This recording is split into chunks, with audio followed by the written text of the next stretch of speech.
नमस्कार मित्रांनो, स्वागत आहे तुमचं सर्वांचं नर्सिंग ट्युटोरियल आपल्या या चॅनलवरती। तर हा प्रकरण दुसरा आहे, medical surgical nursing GNM first year. तर पार्ट फर्स्टचं प्रकरण नंबर 2 आहे आपण। तर याच्यामध्ये बघू शकता आपण काय काय बघायला भेटणार आहे आपल्याला।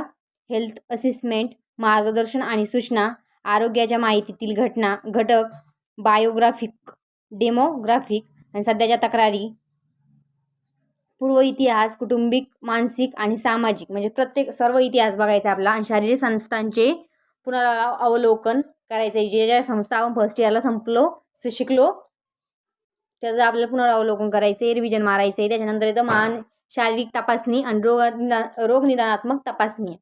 तर यामध्ये बघू शकता तुम्ही आपल्याला नर्सिंग असेसमेंट विचारलेली आहे, नंतर हेल्थ असेसमेंट याच्यामध्ये समजून सांगितलेली आहे। त्यानंतर याच्यामध्ये स्टेप बाय स्टेप आरोग्यविषयक माहितीचे साचेबद्ध कशी असावी त्याबद्दल आपल्याला मार्गदर्शन व सूचना दिलेल्या आहे। त्याच्यानंतर यामध्ये रुग्णाची तयारी कशी करायची आपल्याला तपासणीसाठी।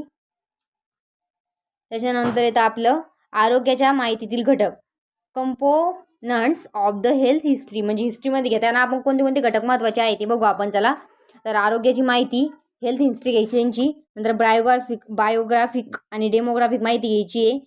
त्याच्यात सध्याच्या आजाराची माहिती घ्यायची, हिस्ट्री ऑफ प्रेझेंट इलनेस, लक्षणांचे पुनरावृत्तीकरण करायचे। त्याच्यामध्ये वेळ, काळ, वारंवारता, प्रकार, त्रासाचे प्रकार, स्थान इत्यादी घटक आपल्याला बघायचे। त्यानंतर येतं आजाराचा पूर्व इतिहास घ्यायचा आहे, लसीकरण बघायचं आहे।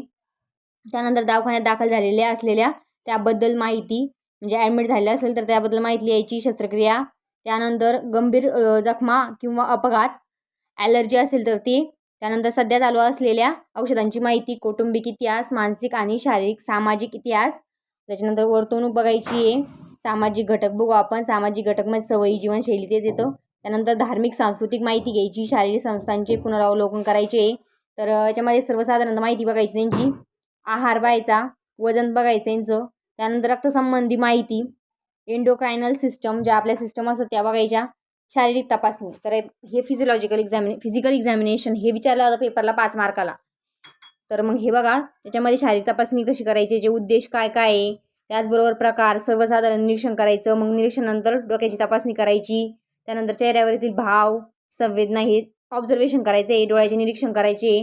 त्यानंतर जंतू संसर्गाचे निरीक्षण, कान व नाकाची तपासणी, मानाची तपासणी, हातपाय, चेहरा, त्वचा तपासणी, त्यानंतर रोगनिदानात्मक तपासण्या, असे इन्व्हेस्टिगेशन आपल्याला बघायचे। धन्यवाद।